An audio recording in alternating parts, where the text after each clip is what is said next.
Cette photo peut paraître banale. Elle est pourtant très symbolique du drame qui a touché les habitants du lac Mégantic le 6 juillet dernier. Car ces clés ont été le seul moyen d'identifier l'une des 47 victimes du train fantôme.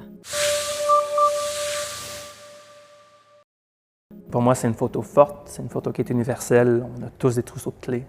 C'est quelque chose qui vient nous chercher énormément. Et c'est un objet extrêmement symbolique. Michel Huneau est arrivé à Lac-Mégantic dans les heures qui ont suivi l'accident. Quelques jours plus tard, 2 habitants de la ville sont venus spontanément lui raconter ce qu'ils étaient en train de vivre.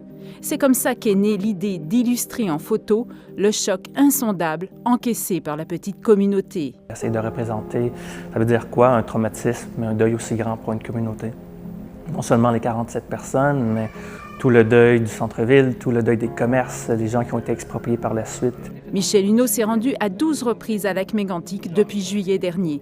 Il a suivi les familles de plusieurs victimes dans leur deuil et toutes les étapes que cela implique. C'est pas linéaire comme évolution du deuil. Il y a des journées très difficiles, il y a des journées que l'espoir revient, puis ça retombe, et puis c'est ça. Donc, essayer de suivre cette évolution-là d'une émotion commune et individuelle pendant 1 an. À l'approche de la date fatidique du premier anniversaire du drame, le photographe sent qu'une certaine angoisse s'est emparée des habitants de Lac-Mégantic.